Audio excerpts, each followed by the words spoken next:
Hello everyone, আমরা শুরু করছি পরিবেশ রসায়ন অধ্যায়ের 13তম লেকচারে। আমরা আলোচনা করতে যাচ্ছি গ্যাসের সিলিন্ডার জাতকরণ সম্পর্কে। তো তোমরা ইতিমধ্যে জানো যে কোন একটি গ্যাসকে যখন আমরা সিলিন্ডার করব বা সিলিন্ডার জাতকরণ করব, তখন অবশ্যই গ্যাসকে তরলীকরণ করে সিলিন্ডার জাতকরণ করা হয়। তো এক্ষেত্রে তোমাদের অনেকের ধারণা আছে যে গ্যাসকে আমরা মূলত উচ্চ চাপ প্রয়োগ করে বা চাপের মান বৃদ্ধি করে আমরা গ্যাসটাকে তরলে রূপান্তর করতে পারি। তো এই ক্ষেত্রে আমরা এখন এই গ্যাসের সিলিন্ডারজাতকরণ করার জন্য বা গ্যাসকে তরলীকরণ করার জন্য আমরা বেশ কিছু ফ্যাক্টর নিয়ে আলোচনা করব।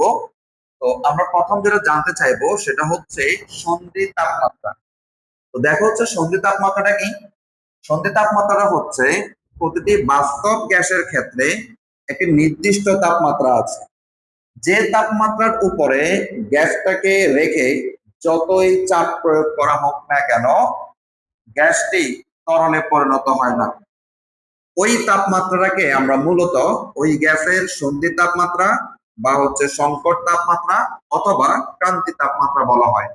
আচ্ছা, আমরা কি বলছিলাম যে কোন একটা গ্যাসকে আমরা চাপ প্রয়োগ করে মূলত তরলে পরিণত করা হয়, কিন্তু প্রত্যেকটা গ্যাসের জন্য আমাদের একটা ন্যূনতম বা একটা নির্দিষ্ট তাপমাত্রা আছে, যে তাপমাত্রার উপরে কোনো গ্যাসকে তুমি যতই চাপ প্রয়োগ করা হোক না কেন তখন আর গ্যাসটি তরলে পরিণত হয় না। তাহলে আমরা একটু তোমাদেরকে দেখাই যে ধরো আমাদের কার্বন ডাইঅক্সাইড একটি গ্যাস, যে কার্বন ডাইঅক্সাইড আমাদের একটি গ্যাস যার একটা ক্রান্তি তাপমাত্রা আছে, সেটা হচ্ছে 31.1 ডিগ্রি সেলসিয়াস। এরকম প্রত্যেকটা গ্যাসেরই একটা ক্রান্তি তাপমাত্রা আছে, আমি তোমাদেরকে দেখাবো। আপাতত একটু জানো যে কার্বন ডাইঅক্সাইডের আমাদের ক্রান্তি তাপমাত্রা হচ্ছে 31.1 ডিগ্রি সেলসিয়াস। এখন আমরা যদি এই কার্বন ডাইঅক্সাইডটাকে 50 ডিগ্রি সেলসিয়াস তাপমাত্রা রেখে যদি তুমি চাপ প্রয়োগ করো, ইচ্ছা মতো চাপ প্রয়োগ করো, তাকে কোনোভাবেই গ্যাস থেকে তরলে রূপান্তর করা যাবে না। তার মানে আমরা কি করলাম, তার ক্রান্তি তাপমাত্রা যা ছিল অর্থাৎ 31.1 ডিগ্রি সেলসিয়াসের উপরে যে কোনো তাপমাত্রায় তুমি যতই চাপ প্রয়োগ করা হোক না কেন তাকে কিন্তু কোনোভাবেই তরলে রূপান্তর করা যাবে না। তাহলে কি করতে হবে, ওই ক্রান্তি তাপমাত্রা বা ক্রান্তি তাপমাত্রার নিচে রেখে, ক্রান্তি তাপমাত্রার নিচে রেখে কোন একটা গ্যাসকে যখন তুমি চাপ প্রয়োগ করবা তখনই কেবল তাকে গ্যাস থেকে আমরা তরলে রূপান্তর করতে পারবো।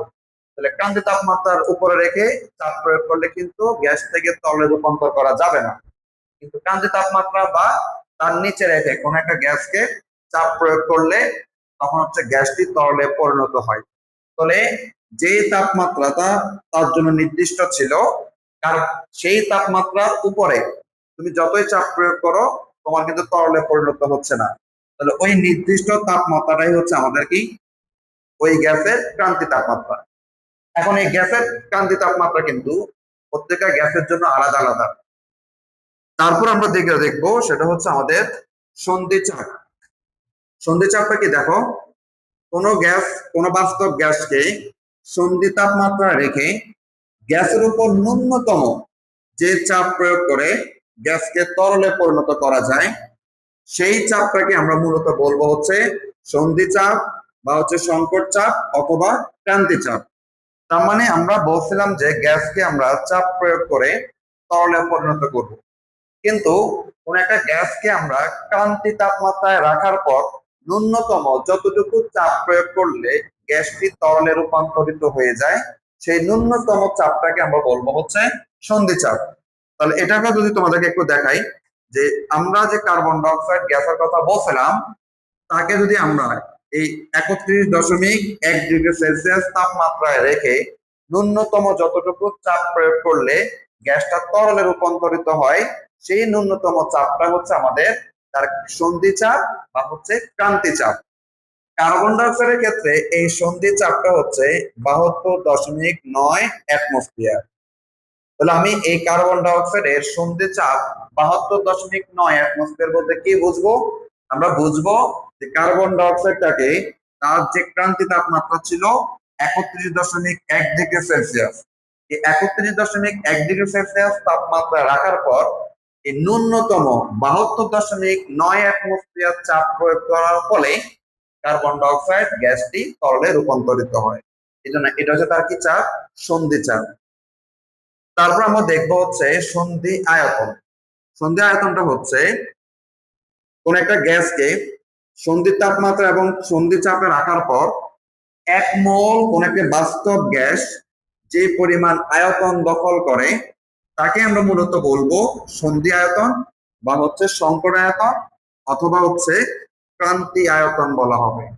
এটা মানেটা হচ্ছে যখন কোন একটি গ্যাসকে আমরা সন্ধি তাপমাত্রা বা সন্ধি চাপে রাখবো, রাখার পর ওই গ্যাসটি যতটুকু পরিমাণ আয়তন কি করবে? দখল করবে, সে আয়তনটাকে আমরা মূলত বলছি তার সন্ধি আয়তন। তাহলে কার্বন ডাই অক্সাইডের বেলায় আমরা দেখব তার সন্ধি আয়তনটা কতটুকু। দেখেন 95.65 মিলিলিটার পার মোল। তাহলে কার্বন ডাই অক্সাইডের সন্ধি তাপমাত্রা ছিল 31.1 ডিগ্রি সেলসিয়াস এবং তার সন্ধি চাপ ছিল 72.9 অ্যাটমসফিয়ার। এখন এই পরিমাণ ক্রান্তি তাপমাত্রা এবং এই পরিমাণ ক্রান্তি চাপে এই কার্বন ডাই অক্সাইড আমাদের 95.65 মিলিলিটার পার মোল পরিমাণ আয়তন দখল করে। এই আয়তনটা হচ্ছে তার সন্ধি আয়তন। অর্থাৎ সন্ধি তাপমাত্রা এবং সন্ধি চাপে 1 মোল পরিমাণ কোন একটি বাস্তব গ্যাস যতটুকু আয়তন দখল করবে সেটি তার হচ্ছে সন্ধি আয়তন। লাস্ট হচ্ছে আমরা একটা জিনিস দেখবো, সেটা হচ্ছে বয়েলের তাপমাত্রা। বয়েলের তাপমাত্রাটা হচ্ছে যে তাপমাত্রায় বাস্তব গ্যাস সমূহ আদর্শ গ্যাসের মতো আচরণ করে সেই তাপমাত্রাটাকে আমরা বয়েলের তাপমাত্রা বলে থাকি। তো তোমরা জানো যে আমরা যে গ্যাসকে সিলিন্ডার করব, এখানে গ্যাসগুলো হচ্ছে বাস্তব গ্যাস, এবং এটাও জানো যে বাস্তব গ্যাস সমূহ আদর্শ গ্যাসের মতো আচরণ করে না। তবে একটা নির্দিষ্ট কন্ডিশনে কিন্তু বাস্তব গ্যাসগুলো আদর্শ গ্যাসের মতো আচরণ করে, সেটা হচ্ছে উচ্চ তাপমাত্রা এবং নিম্ন চাপে আমাদের বাস্তব গ্যাস সমূহ আদর্শ গ্যাসের মতো আচরণ করে। তো বয়লের তাপমাত্রা বলছে যে তাপমাত্রা প্রয়োগ করলে বা যতটুকু তাপমাত্রা প্রয়োগ করলে কোন একটি বাস্তব গ্যাস আদর্শ গ্যাসের মতো আচরণ করবে সেটা হচ্ছে তার কি তাপমাত্রা? বয়লের তাপমাত্রা। এবার আসা হচ্ছে আমরা যেটা ভালো করে শিখবো, আমাদের এমসিকিউ এর জন্য যেটা পরীক্ষা আসে সেটা হচ্ছে বিভিন্ন গ্যাসের সন্ধি তাপমাত্রা, সন্ধি চাপ, সন্ধি আয়তন এবং হচ্ছে তাদের বয়লের তাপমাত্রা। তার মধ্যে তোমরা অবশ্যই সন্ধি তাপমাত্রা এবং হচ্ছে সন্ধি চাপটা বেশি করে মনে রাখবে। আমরা এই চার্ট থেকে দেখবো অনেকগুলো বাস্তব গ্যাসের ক্ষেত্রে তাদের সন্ধি তাপমাত্রা, সন্ধি চাপ, সন্ধি আয়তন এবং হচ্ছে বয়লের তাপমাত্রা গুলো আমরা দেখবো। প্রথম আমরা যেটা দেখবো সেটা হচ্ছে হাইড্রোজেন গ্যাস। হাইড্রোজেন গ্যাসের দেখো বয়লের তাপমাত্রাটা কতটুকু আছে? -240 ডিগ্রি সেলসিয়াস এবং তার সন্ধি চাপ হচ্ছে 12.8 অ্যাটমসফিয়ার। আচ্ছা, এগুলা কি আমি একটু বুঝাই। আমি যে বললাম যে হাইড্রোজেন গ্যাসের সন্ধি তাপমাত্রা হচ্ছে -240 ডিগ্রি সেলসিয়াস, এই কথাটা মানে হচ্ছে হাইড্রোজেন গ্যাসের জন্য -240 ডিগ্রি সেলসিয়াস এর উপরে যতই তুমি চাপ প্রয়োগ করো হাইড্রোজেন গ্যাসকে তরলে রূপান্তর করা যাবে না। আর তার যে সন্ধি চাপটা দেওয়া আছে 12.8 অ্যাটমসফিয়ার, এটা মানে হচ্ছে হাইড্রোজেন গ্যাসকে আমরা তার যে ক্রান্তি তাপমাত্রা ছিল অর্থাৎ -240 ডিগ্রি সেলসিয়াস তাপমাত্রা রেখে ন্যূনতম এই 12.8 অ্যাটমসফিয়ার চাপ প্রয়োগ করলে হাইড্রোজেন গ্যাসটি তরলে পরিণত হবে। আর তার যে সন্ধি আয়তনটা দেওয়া আছে 64.51 মিলিলিটার পার মোল। এটা মানে আমরা বুঝবো যে হাইড্রোজেন গ্যাসকে -240 ডিগ্রি সেলসিয়াস তাপমাত্রায় এবং 12.8 অ্যাটমসফিয়ার চাপে রেখে যখন রাখা হবে তখন ওই গ্যাসটি 64.51 মিলিলিটার পার মোল আয়তন দখল করে। কারণ আমরা জানি ক্রান্তি আয়তন বা সন্ধি আয়তন ছিল সন্ধি তাপমাত্রায় এবং সন্ধি চাপে একটি গ্যাস যতটুকু আয়তন দখল করে সেটি তার মূলত কি আয়তন? সন্ধি আয়তন। আর সর্বশেষ হচ্ছে তার বয়লের তাপমাত্রা, সেটা হচ্ছে -164 ডিগ্রি সেলসিয়াস। এটা মানে হচ্ছে হাইড্রোজেন গ্যাসকে -164°C তাপমাত্রা প্রয়োগ করা হলে সেই গ্যাসটি আদর্শ গ্যাসের মতো কি করবে, আচরণ করবে। এরকম অনুরূপ ভাবে আমরা আরো বেশ কিছু বাস্তব গ্যাসের মানগুলো দেখব। অক্সিজেন গ্যাসের সন্ধি তাপমাত্রা হচ্ছে -118.8°C, তার সন্ধি চাপ হচ্ছে 50 অ্যাটমসফিয়ার, সন্ধি আয়তন হচ্ছে 74.42 মিলিলিটার পার মোল এবং তার বয়লের তাপমাত্রা হচ্ছে 127°C। তারপর দেখবো হচ্ছে নাইট্রোজেন গ্যাসের সন্ধি তাপমাত্রাটা হচ্ছে -146°C, তার সন্ধি চাপটা হচ্ছে 13.5 অ্যাটমসফিয়ার, সন্ধি আয়তনটা হচ্ছে 90.1 মিলিলিটার পার মোল এবং তার বয়লের তাপমাত্রাটা হচ্ছে 50°C। তারপর যেটা আমাদের পরীক্ষা সবচেয়ে বেশি আসে সেটা হচ্ছে কার্বন ডাইঅক্সাইড, যার সন্ধি তাপমাত্রা হচ্ছে 31.1°C, সন্ধি চাপটা হচ্ছে 72.9 অ্যাটমসফিয়ার, সন্ধি আয়তনটা হচ্ছে 95.65 মিলিলিটার পার মোল এবং তার বয়লের তাপমাত্রা দেখো তো 445°C। তারপর আমরা দেখবো হচ্ছে অ্যামোনিয়া গ্যাসের বেলায় তার সন্ধি তাপমাত্রা কিন্তু অনেক বেশি, 132.5°C, সন্ধি চাপের পরিমাণটা অনেক বেশি, 111.5 অ্যাটমসফিয়ার, সন্ধি আয়তন হচ্ছে 69.8 মিলিলিটার পার মোল এবং তার বয়লের তাপমাত্রাটা হচ্ছে 673°C। এবার আমরা দেখবো হিলিয়াম গ্যাস। হিলিয়াম গ্যাসের জন্য দেখো তো সন্ধি তাপমাত্রা কিন্তু অনেক কম, সেটা হচ্ছে -268°C এবং তার সন্ধি চাপের পরিমাণটাও অনেক কম, যে মানটা হচ্ছে 2.26 অ্যাটমসফিয়ার এবং তার সন্ধি আয়তনটা হচ্ছে 57.3 মিলিলিটার পার মোল, আর বয়লের তাপমাত্রাটা হচ্ছে -250°C। সর্বশেষ আমরা মিথেন গ্যাসের জন্য দেখব, তার হচ্ছে সন্ধি তাপমাত্রাটা হচ্ছে -82.3°C, সন্ধির চাপের মানটা হচ্ছে 45.5 অ্যাটমসফিয়ার, সন্ধি আয়তনটা হচ্ছে 98.63 মিলিলিটার পার মোল এবং সর্বশেষ হচ্ছে আমরা বয়লের তাপমাত্রা জানবো 237°C। এখানে মোটামুটি অনেকগুলো গ্যাসেরই সন্ধি তাপমাত্রা, সন্ধি চাপ, সন্ধি আয়তন এবং বয়লের তাপমাত্রা আছে। তোমরা ভালো করে পড়বা, hydrogen gas, carbon dioxide, helium এবং হচ্ছে মিথেনের গুলো একটু ভালো করে পড়বা।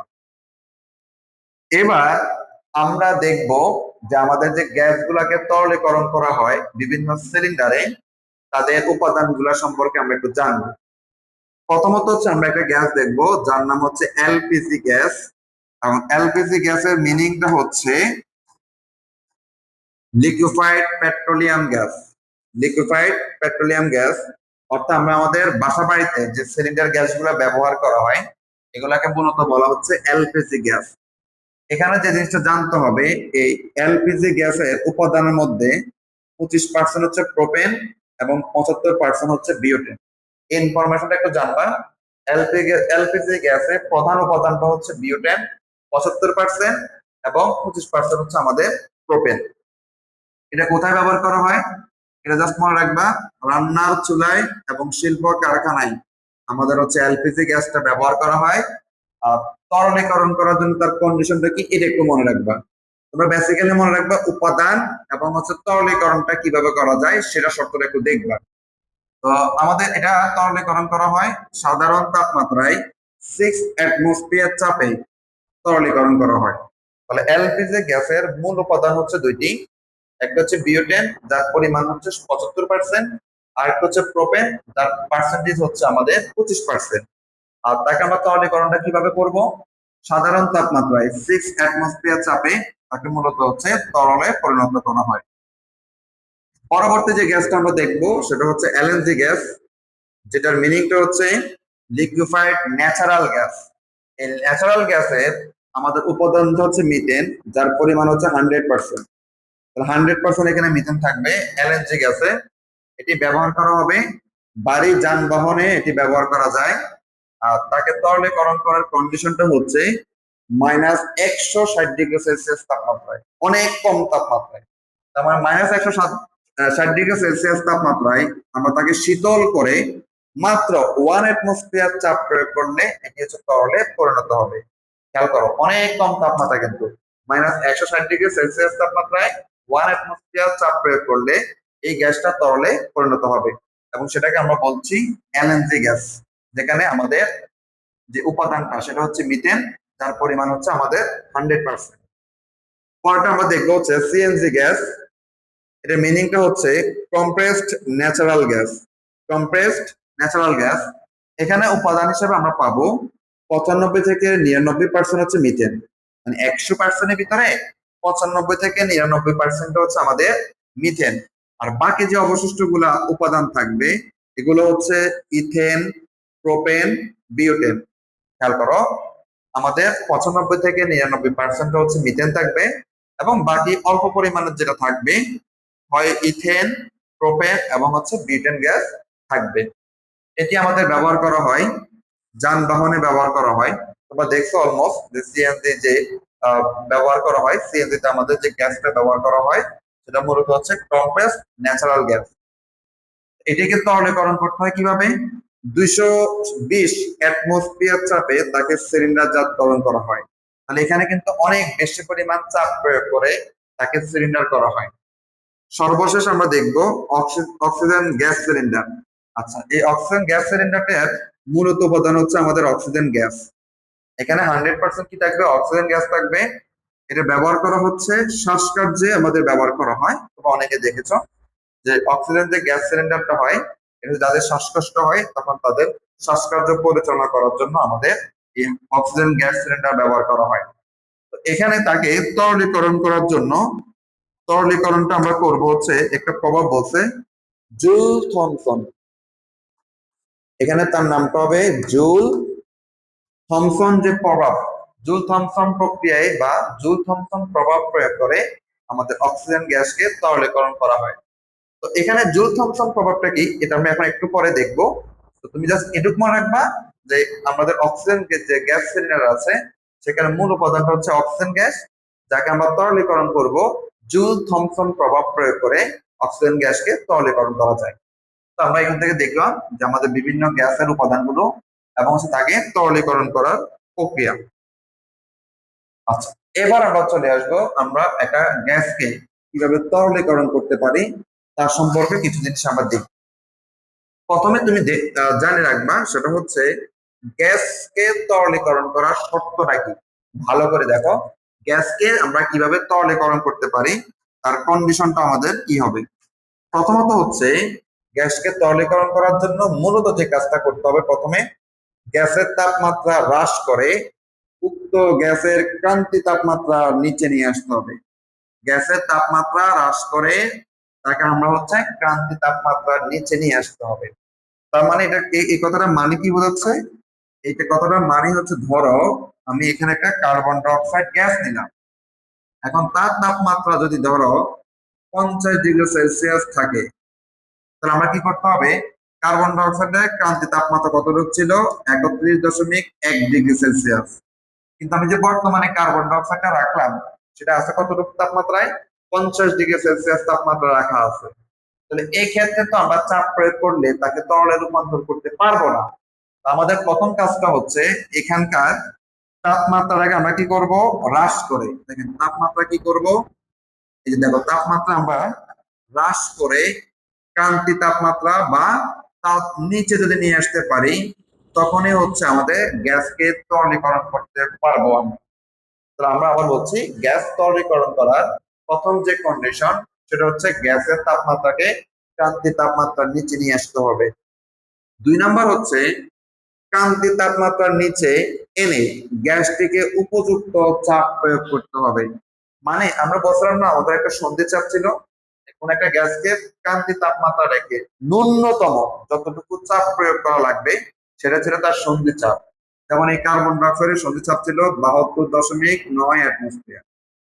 তাহলে আমাকে যে কাজটা করতে হবে, কার্বন ডাইঅক্সাইডের যে তাপমাত্রা ছিল তাকে ক্রান্তি তাপমাত্রার নিচে এনে একটা ন্যূনতম চাপ প্রয়োগ করলে তারপর তাকে আমরা হচ্ছে তরলে রূপান্তর করতে পারবো। তাহলে এই দুটা কন্ডিশন আগে ভালো করে মনে রাখবে, যে কোন একটা গ্যাসকে আমরা তরলীকরণ যখন করব তখন গ্যাসের তাপমাত্রা হ্রাস করে অবশ্যই ক্রান্তি তাপমাত্রা নিচে নিয়ে আসতে হবে। সেকেন্ড হচ্ছে ক্রান্তি তাপমাত্রা নিচে এনে গ্যাসকে একটা উপযুক্ত চাপ প্রয়োগ করতে হবে বা ন্যূনতম চাপ প্রয়োগ করতে হবে। এখানে তুমি একটা আলাদাভাবে একটা ইনফরমেশন মনে রাখবা, সেটা হচ্ছে গ্যাসের তাপমাত্রা ক্রান্তি তাপমাত্রা যত নিচে থাকবে ওই গ্যাসকে তরলীকরণ করার জন্য উপযুক্ত চাপের মান তত কম হবে। মানে কোন একটা গ্যাসকে আমরা ক্রান্তি তাপমাত্রা যত নিচে রাখতে পারবো সেই গ্যাসেরকে তরলীকরণ করার জন্য চাপের মানটাও অনেক কম লাগবে। কারণ তোমরা জানো যে তাপমাত্রার সাথে চাপের সম্পর্ক কি পাতিক? সমানুপাতিক। তার মানে কোন একটা গ্যাসকে আমি ক্রান্তি তাপমাত্রা যত নিচে রেখে চাপ প্রয়োগ করব তার চাপের পরিমাণটা তত কম হবে বা তত কম লাগবে। এই কথাটা আমাদেরকে বলছে যে গ্যাসের তাপমাত্রা ক্রান্তি তাপমাত্রা যত নিচে থাকবে উক্ত গ্যাসকে তরলীকরণ করার জন্য চাপের মানটাও তত কম হবে। মানে তুমি খুব ইজিলি তাকে হচ্ছে তরলে পরিণত করতে পারবা। এজন্য চেষ্টা করতে হবে যে কোন একটা গ্যাসের তাপমাত্রা অবশ্যই ক্রান্তি তাপমাত্রা যত নিচে রাখা যায় ততই তোমার জন্য মঙ্গলজনক। কারণ হচ্ছে তোমাকে তখন চাপের মান কম প্রয়োগ করতে হবে। এই দুইটা শর্ত তোমরা মনে রাখবা। আর আমাদের একটা সিকিউ প্রশ্ন আসে, ধরো কোন একটি গ্যাসকে আমরা সিলিন্ডার জাতকরণ করব।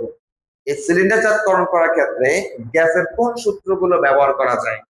আমি আবার একটু বলছি, ধরো তোমাকে আমি বললাম যে একটা বিউটেন গ্যাস, এটা কি গ্যাস? বিউটেন গ্যাস, তাকে তুমি হচ্ছে সিলিন্ডার করবা। তো এই যে বিউটেন গ্যাসটাকে আমি সিলিন্ডার জাতকরণ করব, করার জন্য গ্যাসের কোন সূত্রগুলো ব্যবহার করা যায় সেটা তোমাকে জানতে হবে। এই জন্য বলছে গ্যাস সিলিন্ডার জাতকরণের মূল নীতি আমরা জানবো। মূল নীতিটা হচ্ছে গ্যাস সিলিন্ডার জাতকরণের করার সময় বা করার জন্য আমাদের যে মূল নীতি সেটা হচ্ছে গ্যাসের অণুসমূহের আন্তঃআণবিক আকর্ষণ বল বৃদ্ধি করা। আবার বলছি, কোন একটি গ্যাসকে তরলীকরণ করার জন্য আমাদের যে মূল যে কন্ডিশন সেটা হচ্ছে গ্যাসের অণুসমূহের আন্তঃআণবিক আকর্ষণ বল কি করা? বৃদ্ধি করা। কেন? দেখো তো হচ্ছে আমি যদি তোমাকে বলি যে এটা আমাদের একটা গ্যাস ছিল এবং এখানে কি ছিল? আমাদের গ্যাসের বেশ কিছু কি ছিল? অণু ছিল। যে গ্যাসের কি ছিল? অণু ছিল। এখন তাকে যদি আমি তরলে রূপান্তর করতে চাই, এই অণুগুলা যে আন্তঃআণবিক আকর্ষণ বল আছে এটার পরিমাণ কি করতে হবে? বৃদ্ধি করতে হবে। বৃদ্ধি করলে কি হবে? গ্যাসের অণুগুলো অনেক বেশি কি আসবে? কাছাকাছি চলে আসবে। আন্তঃআণবিক আকর্ষণ বল যখন বাড়বে তখন তাদের অণুগুলো কাছাকাছি চলে আসবে এবং তখন সে গ্যাস থেকে তরলে রূপান্তরিত হবে। তাহলে তোমাদের মূল যে কনসেপ্টটা মনে রাখতে হবে, গ্যাসকে আমরা সিলিন্ডারজাতকরণ করার মূল যে নীতি, মূল যে কনসেপ্ট সেটা হচ্ছে তাদের আন্তঃআণবিক আকর্ষণ বলের মান বৃদ্ধি করা। আর এই আন্তঃআণবিক আকর্ষণ বলের মান যখন বৃদ্ধি পাবে তখন গ্যাসের অণুগুলো অনেক বেশি দিক করে চলে আসবে এবং তখনই গ্যাসটি তরলে রূপান্তরিত হবে।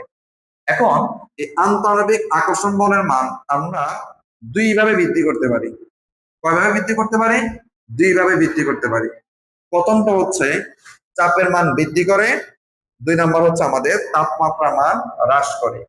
আবার বলছি, গ্যাসকে তরলীকরণ করার জন্য আমাদের যে মূল মেকানিজমটা হচ্ছে গ্যাসের অণুসমূহের আন্তঃআণবিক আকর্ষণ বলের মানটা বৃদ্ধি করা। আন্তঃআণবিক আকর্ষণ বলের মান যখন বাড়বে গ্যাসের অণুগুলো পরস্পর খুব নিকটে চলে আসবে এবং তখনই গ্যাসটি তরলে রূপান্তর হবে। আমাদেরকে জানতে হবে এই আন্তঃআণবিক আকর্ষণ বলের মান আমরা কিভাবে বৃদ্ধি করতে পারি। প্রথমটা হচ্ছে আমরা চাপের মান বৃদ্ধি করে অথবা তাপমাত্রার মান হ্রাস করে। তোমাদেরকে আমি লেকচারের শুরুতে বলছিলাম যে কোন একটা গ্যাসের উপর চাপের মান বৃদ্ধি করলে গ্যাসটি তরলে পরিণত হয়, এটা কিন্তু আমি তোমাদেরকে বলছি। আরেকভাবে আমরা করতে পারি, সেটা হচ্ছে গ্যাসের তাপমাত্রা হ্রাস করে। এবার দেখবো চাপের মান বৃদ্ধি করে আমরা কিভাবে গ্যাসকে তরলে রূপান্তর করতে পারি।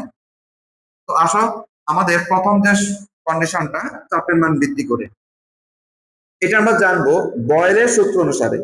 অর্থাৎ গ্যাসের বয়েলের সূত্র অনুসারে আমরা জানি যে চাপের মান বৃদ্ধি করলে গ্যাসের আয়তন হ্রাস পায়। অর্থাৎ বয়েলের সূত্র অনুসারে আমাদেরকে যেটা বলা হয়, আয়তনের সাথে চাপের সম্পর্ক হচ্ছে আমাদের ব্যস্তানুপাতিক। তার মানে কোন একটি গ্যাসের চাপের মান যত বৃদ্ধি করা হবে গ্যাসের আয়তন তত কি পাবে? হ্রাস পাবে। আচ্ছা, যখন আয়তন হ্রাস পাবে তখন নির্দিষ্ট তাপমাত্রায় কোনো গ্যাসকে উচ্চ চাপ প্রয়োগ করলে, কি চাপ প্রয়োগ করলে? উচ্চ চাপ প্রয়োগ করলে তার মধ্যে শুধুমাত্র হাইড্রোজেন এবং হিলিয়াম এই দুটি গ্যাস ব্যতীত বাকি যত ধরনের বাস্তব গ্যাসগুলো আছে তখন গ্যাসের অণুসমূহ পরস্পরের নিকটে আসবে। অর্থাৎ আমরা বয়েলের সূত্র অনুসারে জানি যে আমাদের আয়তনের সাথে চাপের সম্পর্ক হচ্ছে ব্যস্তানুপাতিক। যখন কোনো গ্যাসের উপর চাপের মান আমরা বৃদ্ধি করব তখন তার আয়তন হ্রাস পাবে এবং গ্যাসের যে অণুসমূহ আছে তারা পরস্পরের নিকট আসা শুরু করবে এবং তাদের মধ্যকার আন্তঃআণবিক আকর্ষণ বলের মান বৃদ্ধি পাবে। এবং যখন আন্তঃআণবিক আকর্ষণ বলের মান বৃদ্ধি পাবে তখন কিন্তু গ্যাসের আয়তন কি পাবে? হ্রাস পেয়ে তরলে পরিণত হয়। তো আমি তোমাদেরকে একটু বুঝাই যে আমরা কোন একটি গ্যাসকে চাপের মান বৃদ্ধি করে কিভাবে তরলে পরিণত করতে পারি। তো সেটা বলা হচ্ছে নরমালি যে গ্যাসের যে অণুসমূহ আছে, ধরো এই যে দেখো গ্যাসীয় অবস্থার অণুসমূহ, দেখো তো যে আন্তঃআণবিক আকর্ষণ বল থাকবে তাকে যদি আমি ত্বরণে কনভার্ট করতে যাই তাহলে আমাদের মূল কাজটা হচ্ছে আমাদের তার আন্তঃআণবিক আকর্ষণ বলের মান বৃদ্ধি করতে হবে। বৃদ্ধি করার জন্য আমরা প্রথমে এখানে কি বলছি, আমরা যদি চাপের মানটা কি করি বৃদ্ধি করি তখন মূলত আমাদের কি হবে, আয়তনটা কি পাবে, হ্রাস পাবে। গ্যাসের মধ্যে কোন সময়ের মধ্যে চাপের মান যদি বৃদ্ধি করা হয় আয়তন কি পাবে, হ্রাস পাবে। আর যখন আয়তনটা হ্রাস পাবে তখন কি হবে দেখো তো, গ্যাসের অণুগুলোর আন্তঃআণবিক আকর্ষণ বলের মান অনেক বেড়ে যাবে। যখন আন্তঃআণবিক আকর্ষণ বলের মানটা বেড়ে যাবে তখনই এটি গ্যাস থেকে আমাদের তরলে কি হবে, পরিণত হবে। এটা হচ্ছে আমাদের প্রথম এক ধরনের প্রক্রিয়া। তাহলে আমরা গ্যাসকে তরলীকরণ করার জন্য প্রথম যে প্রক্রিয়াটা শিখলাম সেটা হচ্ছে চাপের মান বৃদ্ধি করে। এটি কার সূত্র অনুসারে? বয়েলের সূত্র অনুসারে। বয়েলের সূত্র অনুসারে আমরা জানি চাপের সাথে আমাদের আয়তনের সম্পর্কটা হচ্ছে ব্যস্তানুপাতিক। চাপের সাথে আমাদের আয়তনের সম্পর্কটা হচ্ছে আমাদের কি পাতিক, ব্যস্তানুপাতিক। অর্থাৎ কোন গ্যাসের উপর যত বেশি আমরা চাপ প্রয়োগ করব তার আয়তন হ্রাস পাবে। আর যখন আয়তনটা হ্রাস পাবে তখন অণুগুলো পরস্পর নিকটে চলে আসবে এবং তাদের মধ্যকার আন্তঃআণবিক আকর্ষণ বলের মানটা বৃদ্ধি পাবে এবং তখনই গ্যাসটি আমাদের তরলে পরিণত হবে। সেকেন্ড যে উপায়টা আমাদের আছে সেটা হচ্ছে তাপমাত্রা হ্রাস করে। এটি হচ্ছে আমাদের চার্লসের সূত্র অনুসারে আমরা জানবো। চার্লসের সূত্র অনুসারে তাপমাত্রা কমালে গ্যাসের আয়তন হ্রাস পায়। খেয়াল করো, চার্লসের সূত্র অনুসারে কি বলছে, তাপমাত্রা কমালে আমাদের হচ্ছে আয়তন হ্রাস পায়। এর কারণ হচ্ছে চার্লসের সূত্র থেকে আমরা জানি আয়তনের সাথে তাপমাত্রার সম্পর্ক হচ্ছে সমানুপাতিক। আমরা যদি গ্যাসের তাপমাত্রা হ্রাস করি তার আয়তনটাও কিভাবে হ্রাস পাবে। খেয়াল করে আমরা কি করলাম, তাপমাত্রা যদি হ্রাস করি তার ওই গ্যাসের আয়তনটাও কিভাবে হ্রাস পাবে। আয়তন যখন হ্রাস পাবে তখন আগের মতো করেই গ্যাসের অণুগুলো পরস্পর নিকটে চলে আসবে এবং তাদের মধ্যকার আন্তঃআণবিক আকর্ষণ বল কিভাবে বলতো, বৃদ্ধি পাবে। আর যখনই আন্তঃআণবিক আকর্ষণ বলটা বৃদ্ধি পাবে তখন গ্যাসটি তরলে পরিণত হবে। আচ্ছা এবার দেখেন, তাহলে যেটা বলছে চার্লসের সূত্র অনুসারে তাপমাত্রা কমালে গ্যাসের আয়তনটা হ্রাস পায়। কারণ হচ্ছে তাপমাত্রা কমালে গ্যাসের অণুসমূহের গতিশক্তিও আমাদের কমতে থাকবে। খেয়াল করো, এবং সেই সাথে গ্যাসের আয়তন হ্রাস পায়। আর যখন গ্যাসের আয়তন হ্রাস পাবে তখন অণুসমূহের আন্তঃআণবিক আকর্ষণ বল বৃদ্ধি পেয়ে গ্যাসটি তরলে পরিণত হবে। সহজ জিনিসটা কি, আমরা চার্লসের সূত্র অ্যাপ্লাই করে কোন একটা গ্যাসকে তরলীকরণ করতে পারি। চার্লসের সূত্র অনুসারে আমরা আয়তনের সাথে তাপমাত্রার সম্পর্ক জানি হচ্ছে সমানুপাতিক। তার মানে হচ্ছে কোন একটি গ্যাসের তাপমাত্রা যদি হ্রাস করা হয় তাহলে সূত্র অনুসারে তার আয়তনটাও হ্রাস পাবে। যখন আয়তন হ্রাস পাবে তখন অণুগুলোর গতিশক্তির পরিমাণটাও কমে যাবে এবং অণুগুলো পরস্পর নিকটে চলে আসবে। আসলে তাদের মধ্যকার আন্তঃআণবিক আকর্ষণ বলের মান বৃদ্ধি পাবে। আর যখনই আন্তঃআণবিক আকর্ষণ বল বৃদ্ধি পাবে তখন হচ্ছে কোন একটি গ্যাস তরলে কি হবে, রূপান্তর হবে। তাহলে তোমার পরীক্ষার মূলত প্রশ্ন আসলো ধরো এরকম যে আমরা মিথেন গ্যাসকে বিউটেন গ্যাসকে কিভাবে গ্যাস সিলিন্ডারজাতকরণ করতে পারি। অথবা প্রশ্ন হতে পারে যে বিউটেন গ্যাসকে তরলীকরণ করার জন্য গ্যাসের কোন সূত্রগুলো ব্যবহার করা হয়। সূত্র কথা বললে বা প্রক্রিয়া বললে তুমি দুটো জিনিস মনে রাখবা, একটা হচ্ছে বয়েলের সূত্র অনুসারে আর একটা হচ্ছে আমাদের চার্লসের সূত্র অনুসারে। বয়েলের সূত্র অনুসারে তোমাকে কি করা লাগবে, চাপের মান বৃদ্ধি করা লাগবে। আর চার্লসের সূত্র অনুসারে তুমি তাপমাত্রা কি করলে হ্রাস করলে কোন একটি গ্যাসকে আমরা তরলে রূপান্তর করতে পারি। এই জন্য দেখো তো বলা হচ্ছে যে বয়েল এবং সালসের সূত্র প্রয়োগ করে গ্যাস কি তরলীকরণ বা হচ্ছে এলপিজি গ্যাসে কি করা যাবে, রূপান্তর করা যাবে। এবার আমরা আরো একটা জিনিস শিখবো, সেটা হচ্ছে জুল থমসন প্রভাব। আচ্ছা, তোমাদেরকে আমি একটু আগে কথা বলছিলাম, এটা একটু ভালো করে দেখবা। আমাদের ইন্টারমিডিয়েটে কিন্তু এই কনসেপ্টটা হচ্ছে আমাদের ভালোভাবে আমাদের স্টুডেন্টরা ভালো করে বুঝে না। আমরা আগে দেখবো যে জুল থমসন প্রভাবটা আসলে কি। আমরা তোমাদেরকে বলছিলাম যে অক্সিজেন গ্যাসকে তরলীকরণ করার জন্য জুল থমসন প্রভাব প্রয়োগ করা হয়। আচ্ছা, আগে আমরা একটু দেখবো যে জুল থমসন প্রভাবটা আসলে কি। একটু খেয়াল করো যে উচ্চ চাপে রাখা আবদ্ধ পাত্রে কোন গ্যাসকে সরু ছিদ্রপথে নিম্ন চাপের স্থানে হঠাৎ সম্প্রসারণ করা হবে। হঠাৎ যদি সম্প্রসারণ করা হয় তখন গ্যাসের তাপমাত্রা হ্রাস পায়। তাপমাত্রা এই হ্রাসের প্রক্রিয়াকে মূলত বলা হচ্ছে জুল থমসন প্রভাব। আচ্ছা, এবার দেখেন আমি একটু বলি যে আমরা কোন একটা গ্যাসকে উচ্চ চাপে রেখে মানে হাই প্রেসারে রেখে তাকে যদি আমরা একটা সৌর ছিদ্র পথ দিই, এই দেখো এরকম একটা সৌর ছিদ্র পথ দিয়ে তাকে যদি হঠাৎ নিম্ন চাপের স্থানে হঠাৎ করে সম্প্রসারিত করা হয়, তখনই ওই গ্যাসের যে তাপমাত্রা ছিল সেটা হ্রাস পেয়ে শীতল হয়। এই প্রক্রিয়াটাকে আমরা বলছি জুল থমসন প্রভাব। এবার একটু দেখো যে এখানে আমাদের একটা আবদ্ধ পাত্র ছিল, যেখানে আমাদের দেখো তো চাপের পরিমাণটা কি ছিল, অধিক পরিমাণ বেশি ছিল। অধিক পরিমাণ থাকার পর আমরা তাকে কি করলাম যে একটি সৌরছিদ্র পথে হঠাৎ করে নিম্ন চাপে আমাদের জায়গায় যদি তাকে কি করা হয়, সম্প্রসারণ করা হয়, তখনই হচ্ছে গ্যাসের যে তাপমাত্রা ছিল সেটা হ্রাস পাবে। এবং এই যে গ্যাসের তাপমাত্রাটা হ্রাস পাচ্ছে, এই প্রভাবটা হচ্ছে আমাদের জুল থমসন প্রভাব। কথাটা আবার একটু বুঝো। আমাদের ধরো এখানে খেয়াল করো, উচ্চ চাপে কোন একটি গ্যাসকে আমরা যদি কি করি, হঠাৎ করে আমরা হচ্ছে একটি নির্দিষ্ট সৌরছিদ্র পথ দিয়ে নিম্ন চাপের কোন একটা স্থানে হঠাৎ করে সম্প্রসারিত করে মানে তখন আয়তন বৃদ্ধি করে দেওয়া হয়, তখন গ্যাসের যে তাপমাত্রা সেটা কি পাবে, হ্রাস পাবে। এবং গ্যাসের তাপমাত্রা হ্রাস পাওয়ার যে ঘটনা তাকে আমরা বলছি জুল থমসন প্রভাব। আচ্ছা, এখন জানতে হবে এই জুল থমসন প্রভাবটা আমরা কেন কেন ইউজ করব। তোমাদের অনেকেরই মনে আছে যখন আমি তোমাদেরকে ক্রান্তি তাপমাত্রার কথা বলছিলাম, যে কোন একটা গ্যাসের তাপমাত্রা ক্রান্তি তাপমাত্রার উপরে যদি থাকে তাকে কিন্তু চাপ প্রয়োগ করে তুমি কিন্তু তরলে রূপান্তর করতে পারবা না। যেমন তোমাদেরকে আমি বলছিলাম যে এখানে ধরো কার্বন ডাইঅক্সাইড গ্যাসটা আছে, এখন তার তাপমাত্রা যদি 50 ডিগ্রি সেলসিয়াস হয়ে থাকে, আমরা তো ইচ্ছা মতো চাপ প্রয়োগ করে তাকে তরলে রূপান্তর করতে পারবো না। তাহলে এক্ষেত্রে আমাকে কি করতে হবে, এক্ষেত্রে আমাকে যে কাজটা করতে হবে, এই কার্বন ডাইঅক্সাইড গ্যাসকে আমরা জুল থমসন প্রক্রিয়ার মাধ্যমে তার তাপমাত্রাটা শীতল করে ক্রমান্বয়ে যখন আমরা তার ক্রান্তি তাপমাত্রা বা তার নিচে নিয়ে আসতে পারবো, তখনই আমরা তার উপর চাপ প্রয়োগ করে আমরা হচ্ছে তরলে রূপান্তর করতে পারবো। কথাটা একটু ভালো করে খেয়াল করো। আমাদের কার্বন ডাইঅক্সাইডের তাপমাত্রা হচ্ছে এখন 50 ডিগ্রি সেলসিয়াস। তার মানে এখন যে তার তাপমাত্রাটা আছে, এই তাপমাত্রাটা যেহেতু ক্রান্তি তাপমাত্রার উপরে, তাহলে তার উপর চাপ প্রয়োগ করে তো আমরা তাকে তরলে রূপান্তর করতে পারবো না।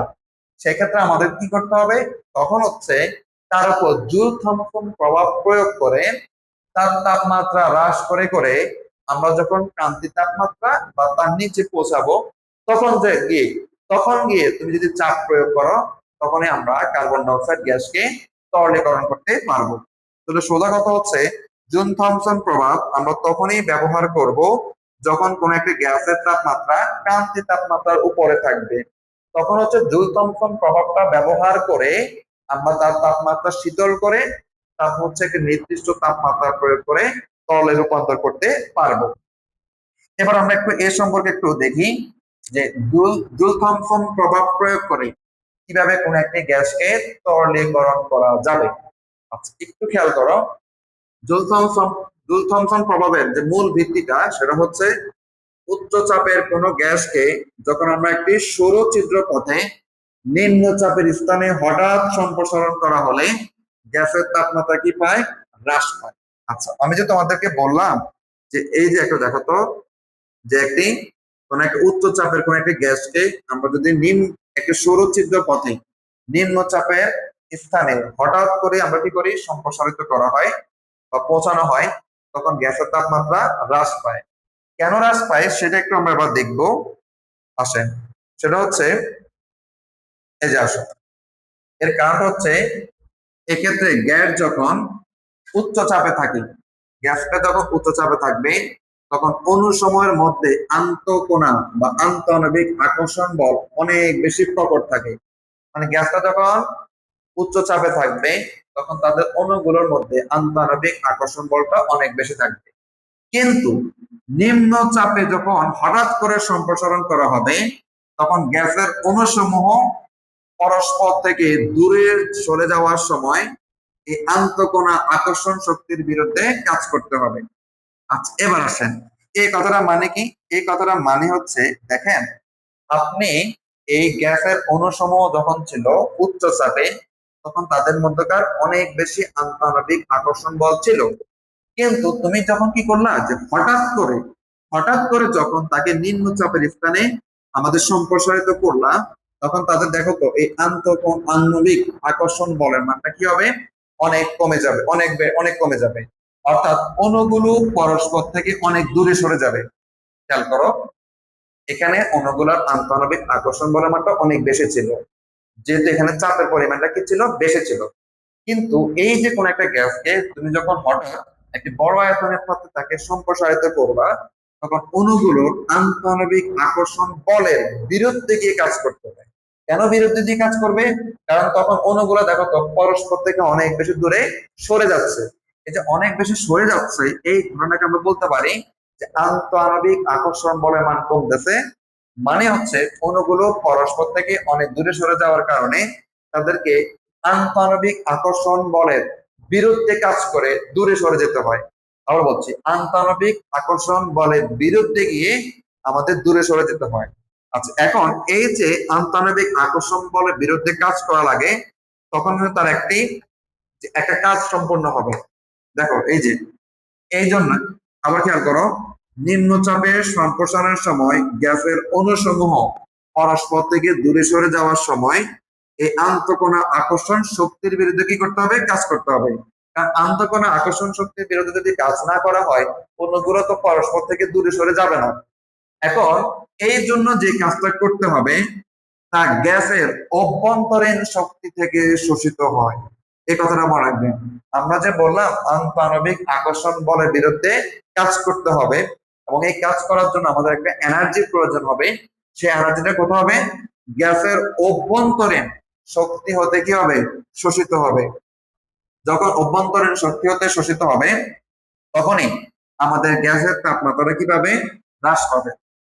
অভ্যন্তরীণ শক্তি থেকে যখন আমাদের তাপটা শোষিত হবে বা শক্তিটা শোষিত হবে তখন গ্যাসের তাপমাত্রা কি পাবে, হ্রাস পাবে। আর যখনই গ্যাসের তাপমাত্রা হ্রাস পেয়ে আমাদের হচ্ছে একটা ন্যূনতম শীতল হয়ে আসবে বা ক্রান্তীয় তাপমাত্রার নিচে চলে আসবে তখন হচ্ছে আমরা চাপ প্রয়োগ করে ওই গ্যাসকে তরলে পরিণত করতে পারবো। দেখো এটা লেখা আছে, কারণ নিম্নচাপের গ্যাসের আয়তনের প্রসারণ এত বেশি দ্রুত ঘটে যে গ্যাসের অণুগুলো পরিবেশ থেকে কোনো তাপ শক্তি শোষণ করতে পারে না। এবং এইভাবে প্রক্রিয়াটি যখন পর্যায়ক্রমে চলতে থাকবে তখন হচ্ছে গ্যাসের তাপমাত্রা হ্রাস পেতে পেতে একটা সময় যখন সন্ধি তাপমাত্রার নিচে পৌঁছে যাবে তখনই চাপ প্রয়োগে গ্যাসটা তরলে পরিণত হবে। আচ্ছা, আমি এই জিনিসটা আবার একটু তোমাদেরকে বলি যে আমি তোমাদেরকে বলছিলাম যে জুল থমসন প্রভাবটা আমরা কখন ব্যবহার করব, যখন কোন একটি গ্যাসের তাপমাত্রা ক্রান্তীয় তাপমাত্রার উপরে থাকবে তখন হচ্ছে তার তাপমাত্রাটাকে শীতল করার জন্য মূলত হচ্ছে আমাদের জুল থমসন প্রভাবটা ব্যবহার করা হয়। এখন এই প্রক্রিয়ায় তোমরা যদি লক্ষ্য করো কোন একটি গ্যাসকে আমরা উচ্চ চাপে একটা ছোট আবদ্ধ পাত্রে যখন রাখা হবে তখন গ্যাসের কোন সময়ের মধ্যে আন্তঃআণবিক আকর্ষণ বলটা অনেক বেশি থাকবে। কিন্তু তাকে যদি আমরা হঠাৎ করে আমরা হচ্ছে নিম্ন চাপের কোন একটা স্থানে সম্প্রসারিত করা হয় তখন তাদের যে আন্তঃআণবিক আকর্ষণ বলটা ছিল সেটা হবে কমে গিয়ে অণুগুলো পরস্পর থেকে অনেক দূরে অবস্থান করবে। এই কথাটা মানে হচ্ছে অণুগুলো পরস্পর থেকে যে অনেক দূরে অবস্থান করছে এটা মানে বোঝায় অণুগুলোর আন্তঃনবিক আকর্ষণ বলের বিরুদ্ধে গিয়ে কাজ করতে হয়। অণুগুলোর আন্তঃনবিক আকর্ষণ বলের বিরুদ্ধে গিয়ে কি করতে হবে? কাজ করতে হয়। এবং এই কাজ করার জন্য যে অভ্যন্তরীণ শক্তির প্রয়োজন, সরি, যে এই আন্তঃনবিক আকর্ষণ বলের বিরুদ্ধে কাজ করার জন্য যে শক্তিটা আমাদের প্রয়োজন হবে সেটা হচ্ছে গ্যাসের যে অভ্যন্তরীণ শক্তি আছে সেখান থেকে আমাদেরকে শোষিত করা হয়। এর কারণ হচ্ছে আমরা খেয়াল করিও যে আমরা যখন এই নিম্নচাপ থেকে শোষিত হবে তখন আমাদের কি হবে? গ্যাসের তাপমাত্রা আমাদের হ্রাস পাবে। আচ্ছা, আমরা এটা বলতে পারো যে গ্যাসের তাপমাত্রা কেন হ্রাস পাচ্ছে? গ্যাসের তাপমাত্রা কেন হ্রাস পাচ্ছে সেটা যদি আমি তোমাদেরকে বলি আবার, সেটা হচ্ছে এখানে এই লাইনটা মনে রাখবো। এই নিম্নচাপের কোন একটি গ্যাসকে আয়তন যখন প্রসারণটা এত বেশি দ্রুত ঘটে যে গ্যাসের অণুগুলো পরিবেশ থেকে কোনো তাপ শক্তি শোষণও করতে পারে না, যার কারণে আমাদের গ্যাসের তাপমাত্রা হ্রাস পায়। আচ্ছা, এটা আরেকটা কাহিনী যদি তোমাদেরকে আমি বলি, যে তোমরা বায়োলজিতে পড়ছিলা যে আমাদের বয়স সন্ধিকালে আমাদের কোন একটা মানুষের হঠাৎ করে এক ধরনের মানসিক বা শারীরিক ভাবে পরিবর্তনটা ঘটে। ঠিক একই রকম ভাবে কোন একটা গ্যাসকে নিম্নচাপের স্থান থেকে উচ্চ চাপের স্থান থেকে হঠাৎ করে আমরা যদি উচ্চ চাপের স্থানে কি করি? সম্প্রসারিত করি, এবং এই ঘটনাটা এত বেশি দ্রুত ঘটে তখন সে পরিবেশ থেকে কোনো তাপ শক্তি গ্রহণ করতে পারে না। এই জন্য তাদের অভ্যন্তরীণ শক্তিটা হ্রাস পেয়ে বা অভ্যন্তরীণ শক্তি থেকে আমাদের অভ্যন্তরীণ শক্তিটা হ্রাস পাওয়ার কারণে গ্যাসের তাপমাত্রা কিভাবে হ্রাস পাবে। তাহলে তুমি জাস্ট এটুকু মনে রাখবা, জুল থমসন প্রভাবটা আমরা কখন ব্যবহার করব? যখন কোন গ্যাসের তাপমাত্রা ক্রান্তিক তাপমাত্রার উপরে থাকবে তখন তাকে তরলীকরণ করার জন্য বা আমাদের এই ক্রান্তিক তাপমাত্রার নিচে চলে আসতে হবে। ক্রান্তিক তাপমাত্রার নিচে আসা করার জন্য গ্যাসকে শীতল করতে হবে, এবং শীতলটা আমরা করব হচ্ছে জুল থমসন প্রভাব ব্যবহার করে। তো জুল থমসন প্রভাব কিভাবে কাজ করে? উচ্চ চাপের কোন একটি গ্যাসকে সৌরছিদ্র পথে হঠাৎ করে আমাদের হচ্ছে নিম্নচাপের কোন একটি স্থানে যখন আমরা সম্প্রসারিত করব তখন যে গ্যাসের অণুসমূহ ছিল তাদের আন্তঃনবিক আকর্ষণ বলের বিরুদ্ধে গিয়ে কাজ করতে হয়। মানে হচ্ছে তারা অণুগুলো পরস্পর থেকে অনেক দূরে সরে যাবে। এখন এই আন্তঃনবিক আকর্ষণ বলের বিরুদ্ধে কাজ করার জন্য আমাদের যে অভ্যন্তরীণ আমাদের যে শক্তিটার প্রয়োজন হবে সেটা হচ্ছে গ্যাসের অণুসমূহের অভ্যন্তরীণ শক্তি থেকে শোষিত হবে। এর কারণটা কি? কারণ যেহেতু আমাদের পরিবর্তনটা এত বেশি দ্রুত ঘটে এই জন্য গ্যাসটা পরিবেশ থেকে কোনো ধরনের তাপ শক্তি শোষণ করতে পারে না, বিদায় গ্যাসের তাপমাত্রা কিভাবে হ্রাস পাবে। তাহলে অর্থাৎ এখানে গ্যাসের যে তাপমাত্রা ছিল এখানে কিন্তু গ্যাসের তাপমাত্রা কিভাবে হ্রাস পাবে। এখানে গ্যাসের যে তাপমাত্রা ছিল এখানে আসার পর কি হয়ে গেছে? তাপমাত্রা কিভাবে হ্রাস পাবে। আর যখন তাপমাত্রাটা হ্রাস পাবে এই কাজটি যখন আমরা পর্যায়ক্রমিক ভাবে কয়েকবার করব এবং তার তাপমাত্রা যখন সন্ধি তাপমাত্রা বা তার নিচে চলে আসবে তখনই কেবল চাপ প্রয়োগ করলে গ্যাসটি তরলে পরিণত হবে। এখানে কিন্তু সেই কথাটা আমাদের শেষে বলা হয়েছে যে আমরা এই দেখেন শেষে যে কথা বলছে, এই প্রক্রিয়াটি পর্যায়ক্রমে চলতে থাকলে গ্যাসের তাপমাত্রা হ্রাস পেতে পেতে এক সময় সন্ধি তাপমাত্রার নিচে পৌঁছাবে এবং তখনই তাকে চাপ প্রয়োগ করলে তরলে পরিণত হবে। এটা হচ্ছে জুল থমসন প্রভাব ব্যবহার করে গ্যাস তরলীকরণ করার প্রক্রিয়া। এখন আসুন এই প্রক্রিয়ায় বা জুল থমসন প্রক্রিয়ায় আমরা কাদেরকে তরলীকরণ করতে পারি সেটা একটু মনে রাখবেন। জুল থমসন প্রভাব প্রয়োগ করে oxygen gas, propane gas, butane গ্যাসকে তরলে পরিণত করা যাবে। কিন্তু এই প্রক্রিয়ায় হাইড্রোজেন গ্যাস বলো বা হিলিয়াম গ্যাস এরকম যারা হালকা গ্যাস আছে তাদেরকে তরলীকরণ করা যায় না। তাহলে আমরা যেটা বলছিলাম যে জুল থমসন প্রভাব ব্যবহার করে অক্সিজেন গ্যাস বলো, প্রোপেন গ্যাস বলো বা বিউটেন গ্যাস বলো তাদেরকে তরলীকরণ করা গেলেও আমাদের এই প্রক্রিয়ায় হাইড্রোজেন বা হিলিয়াম গ্যাসকে তরলীকরণ করা যায় না। কারণ হচ্ছে আমরা এই হাইড্রোজেন বা হিলিয়াম গ্যাসের জন্য জুল থমসন প্রভাব ব্যবহার করলে তাপমাত্রা হ্রাস না পেয়ে উল্টা কি পায়? বৃদ্ধি পায়। খেয়াল করো, আমাদের জুল থমসন ব্যবহার করার মূল প্রক্রিয়াটা হচ্ছে গ্যাসের তাপমাত্রা হ্রাস করে শীতল করে ক্রান্তিক তাপমাত্রার নিচে নিয়ে আসা হয়।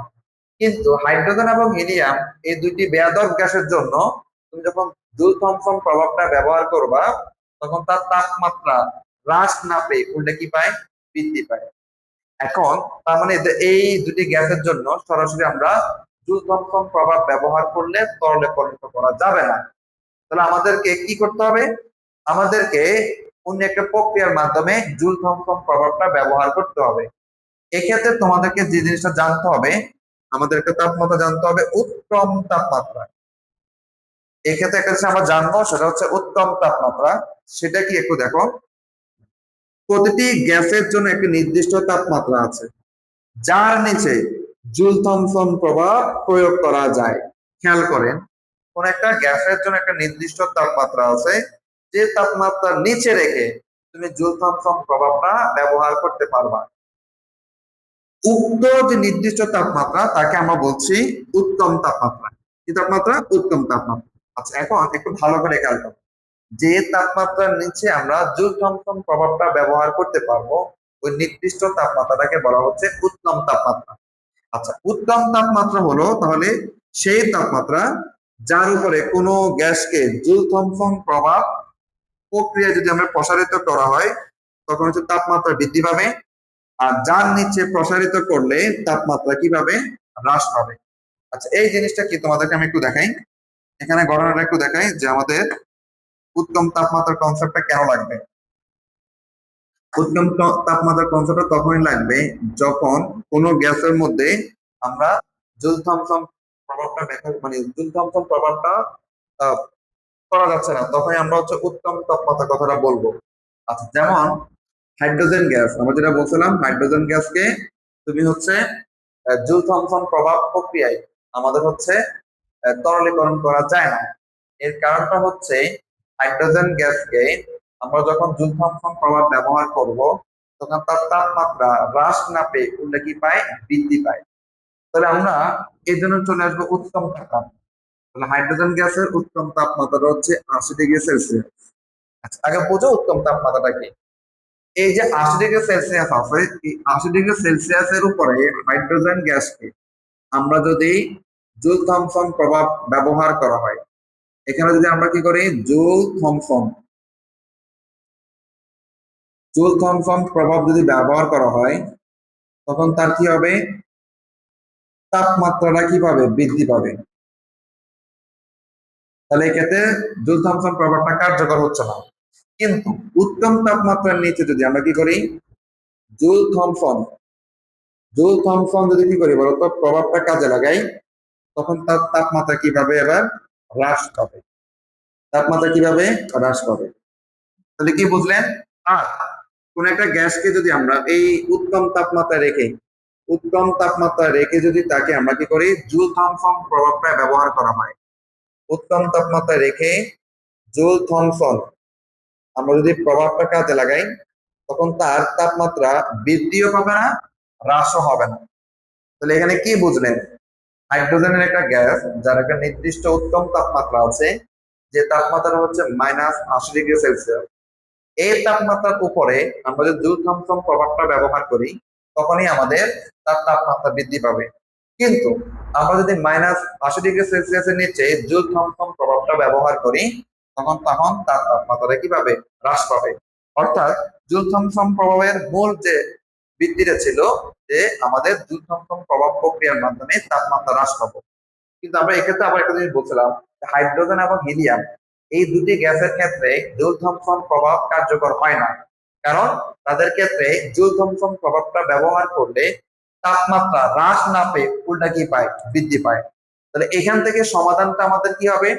প্রত্যেকটা গ্যাসের একটা উত্তম তাপমাত্রা আছে, যে তাপমাত্রার উপরে জুল থমসন প্রভাবটা ব্যবহার করলে তার তাপমাত্রা বৃদ্ধি পাবে, এবং যে তাপমাত্রার নিচে জুল থমসন প্রভাবটা ব্যবহার করলে তাপমাত্রা হ্রাস পাবে। এই কনসেপ্ট আমাদের কেন লাগতেছে? আমরা যদি হাইড্রোজেন গ্যাস বা হিলিয়াম গ্যাসকে জুল থমসন প্রভাব প্রয়োগ করতে চাই, বা জুল থমসন প্রভাব প্রয়োগ করে তরলীকরণ করতে চাই, তাহলে তোমাকে প্রথমে যে কাজটা করতে হবে, ওই গ্যাসটাকে শীতল করে তাদের যে উত্তম তাপমাত্রা আছে তার নিচে নিয়ে আসতে হবে। আমি আবার বলছি, হাইড্রোজেন এবং হিলিয়াম গ্যাসকে তুমি যদি জুল থমসন প্রভাব করতে চাও, তাহলে তোমার মূল কাজটা কি হবে? ওই গ্যাসটাকে প্রথমে শীতল করে তাদের যে নির্দিষ্ট উত্তম তাপমাত্রা আছে তার নিচে নিয়ে আসতে হবে। নিচে নিয়ে আসার পর তারপর যদি তুমি জুল থমসন প্রভাব ব্যবহার করো, তখন সে তাপমাত্রা আরো হ্রাস পেয়ে একটা সময় ক্রান্তীয় তাপমাত্রা পৌঁছানোর পর তারপর তাকে ন্যূনতম চাপ প্রয়োগ করলে তরলে পরিণত হবে।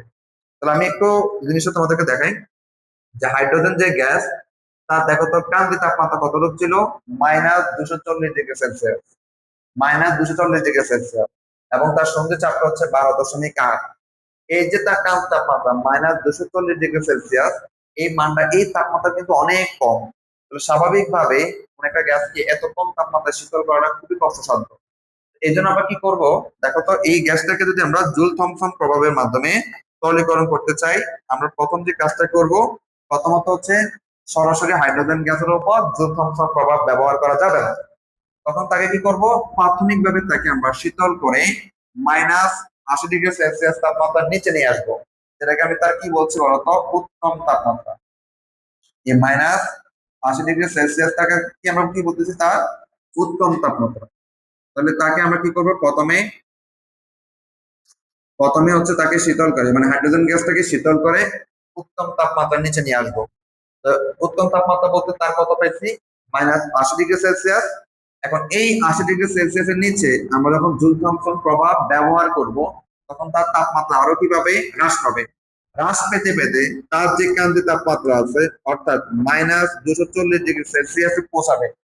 খেয়াল করো, উত্তম তাপমাত্রা থেকে নিচে রেখে জুল থমসন প্রভাবটা ব্যবহার করার কারণে তাপমাত্রা যেহেতু আরো হ্রাস পাবে, এবং হ্রাস পেতে পেতে যখন -240°C পৌঁছাবে, তখন হচ্ছে আমরা ন্যূনতম যে চাপ 12.8 অ্যাটমসফিয়ার চাপ প্রয়োগ করলে, অর্থাৎ তার সন্ধি চাপের মানটা প্রয়োগ করলে হাইড্রোজেন গ্যাসটা তরলে পরিণত হবে।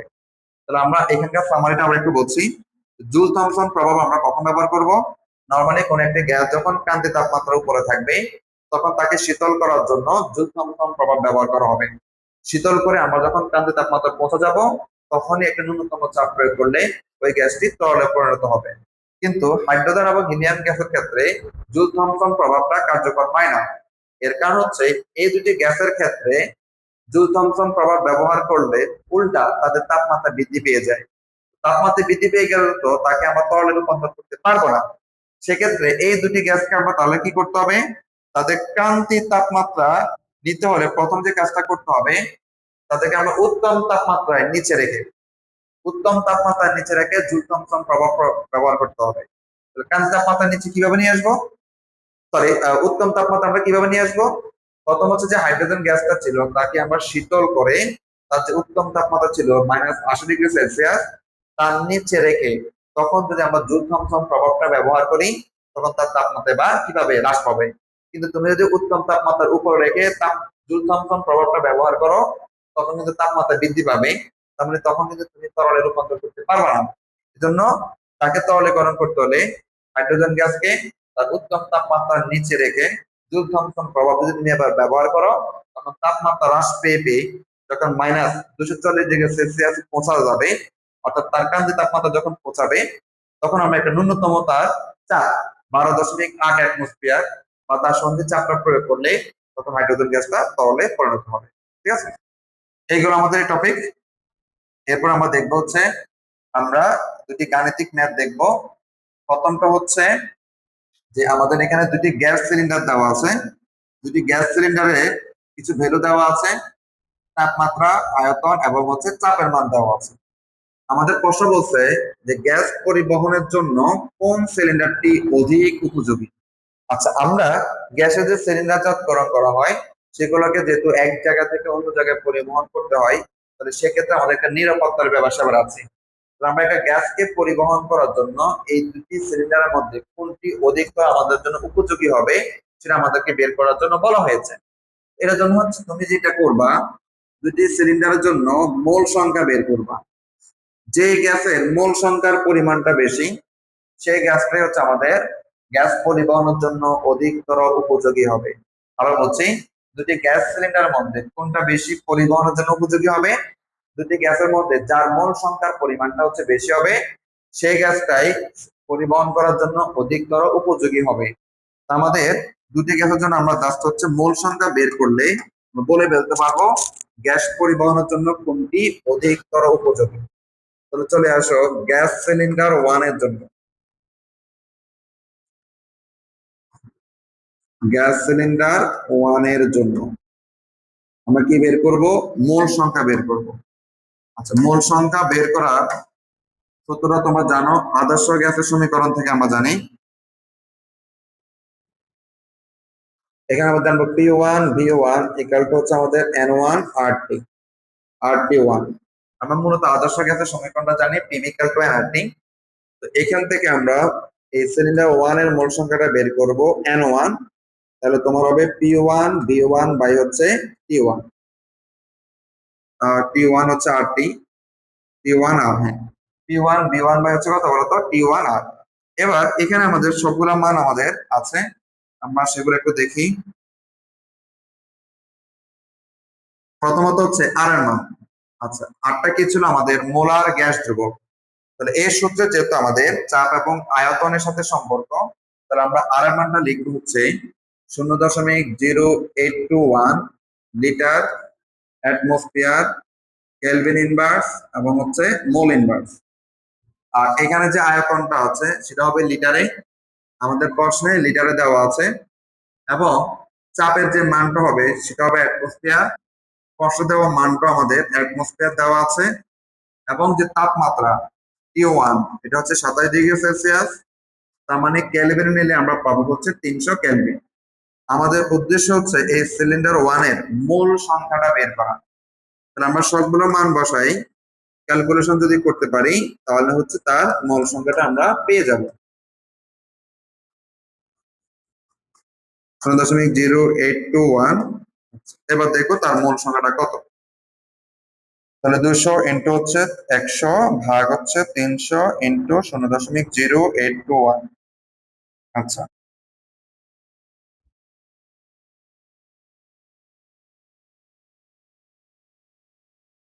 আমরা আবার একটু দেখি। 200 ইন্টু হচ্ছে 100 ভাগ হচ্ছে 300 ইন্টু 0.0821।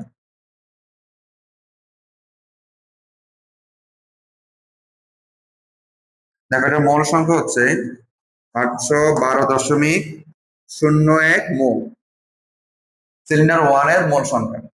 এবার চলে আসবো সিলিন্ডার 2 এর জন্য।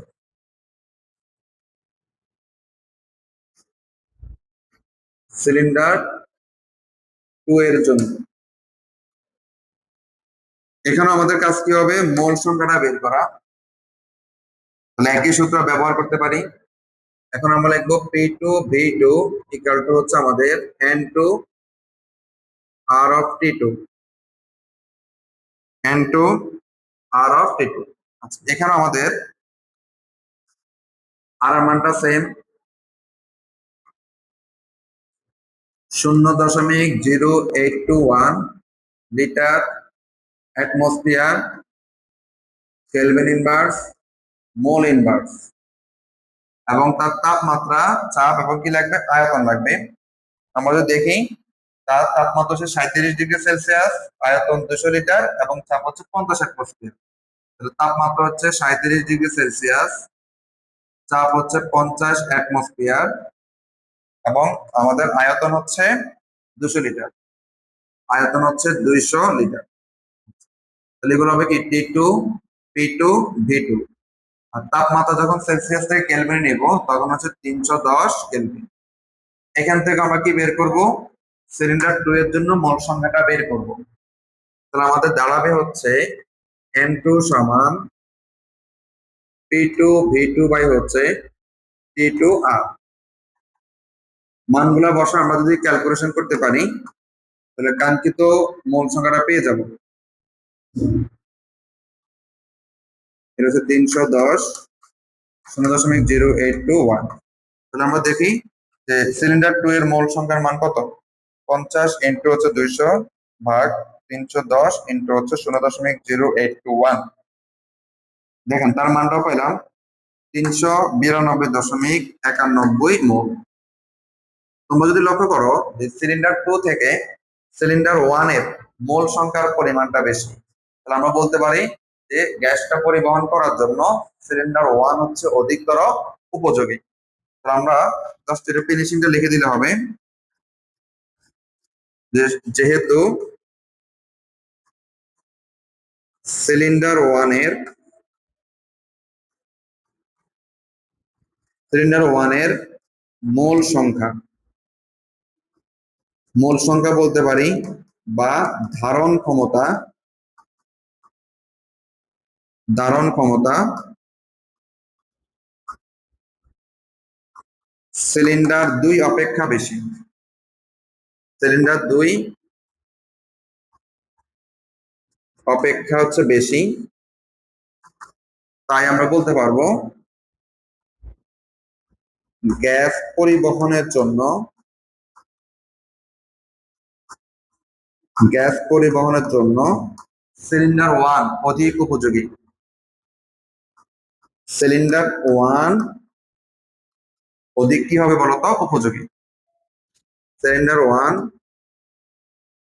অধিক উপযোগী। ঠিক আছে, গেল আমাদের এই কোশ্চেন। সর্বশেষ আমরা একটা উদাহরণ দেখব।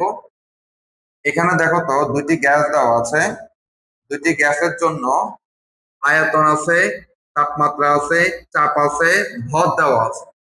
এখন আমাদেরকে বলছে এক্স এবং ওয়াই গ্যাসের মধ্যে কোনটিকে সহজে তরলীকরণ করা যাবে। তার মানে এখানে দুটা গ্যাসই হচ্ছে আমাদের বাস্তব গ্যাস। মনে রাখবা, যে গ্যাসটা যত বেশি আণবিক ভর বেশি বা যে গ্যাসটা যত বেশি ভারী হবে সেই গ্যাসটাকে তরলীকরণ করা তত সহজ। তাহলে আমাদের কাজটা কি? দুইটি গ্যাস দেওয়া আছে, দুইটি গ্যাসকে কোনটা কি আমরা সহজে তরলে পরিণত করতে পারি। জিনিসটা হচ্ছে যে গ্যাসের আণবিক ভরটা বেশি, অথবা যেটাকে আমরা বলতে পারি যার মোলার ভরের পরিমাণটা বেশি, বা যে গ্যাসটা যত বেশি ভারী হবে তাকে হচ্ছে আমাদের সহজে তরলে পরিণত করা যায়। তাহলে এই অঙ্কটা করতে হলে তোমাদেরকে যেটা জানতে হবে, দুটি গ্যাসের আমরা আণবিক ভর বের করব। আণবিক ভরটা বের করলে আমরা বুঝে ফেলবো কোন গ্যাসকে সহজে তরলে পরিণত করা যায়। আসেন প্রথমে আমরা দেখব যে এক্স গ্যাসের ক্ষেত্রে, এক্স গ্যাসের ক্ষেত্রে আমরা যদি আণবিক ভরটা বের করতে যাই, সূত্র তোমরা পড়ছিলাম P1 V1 ইকুয়াল টু হচ্ছে আমাদের N1 R2। তাহলে এখান থেকে আমরা যে N সমান আচ্ছা আমরা এভাবে করি, ঝামেলা করার দরকার নাই। PB ইকুয়াল টু হচ্ছে NRT আমরা পড়ছিলাম। এখন এই N কে ভাঙলে আমরা জানি W বাই হচ্ছে M RT। যখন আমি x গ্যাসের আণবিক ভরটা বের করব তখন সেটাকে আমরা জাস্ট M1 ধরলাম। তাহলে তুমি এখান থেকে পাবো হচ্ছে M1 সমান WRT বাই হচ্ছে PB। এবার আমরা এখানে সবগুলো মান একটু দেখব। প্রথমত দেখব হচ্ছে R এর মান, যেহেতু এই সূত্রটা চাপ এবং আয়তনের সম্পর্ক। আর এর মান হচ্ছে 0.0821 litre atmosphere kelvin inverse mole inverse. তখন আমাদের আয়তন অবশ্যই লিটার এককে হবে, কিন্তু প্রশ্ন তোমাকে দেওয়া আছে ডেসিমিটার কিউব। তোমরা জানো লিটার এককে যে মান হবে ডেসিমিটার কিউব এককেও সেম মান। এই জন্য 10 ডেসিমিটার কিউবকে আমরা লিখতে পারবো 10 লিটার। তাপমাত্রা হচ্ছে আমাদের 27°C, তার মানে হচ্ছে 300 কেলভিন। আর হচ্ছে একটা ডব্লিউ এর মান দেওয়া আছে 8.8 গ্রাম। সর্বশেষ একটা চাপের মান দেওয়া আছে 50 কিলো প্যাসকেল। এখন আমরা জানি আর মান যখন তুমি লিটার অ্যাটমসফিয়ার ব্যবহার করবা, চাপের মান অবশ্যই কি হবে? কিলো প্যাসকেল থেকে হবে অ্যাটমসফিয়ার হবে। চাপের মান এক্ষেত্রে অবশ্যই কি হবে? অ্যাটমসফিয়ার হবে। তাহলে আমাদের যে কাজটা করতে হবে, এই কিলো প্যাসকেল এককে যে মানটা আছে তাকে অ্যাটমসফিয়ারে কনভার্ট করতে হবে। সেক্ষেত্রে কি করতে হয়? 1.01325 ইন্টু 10 স্কয়ার দ্বারা যখন ভাগ করা হবে তখন কিলো প্যাসকেল আমাদের অ্যাটমসফিয়ারে রূপান্তরিত হবে।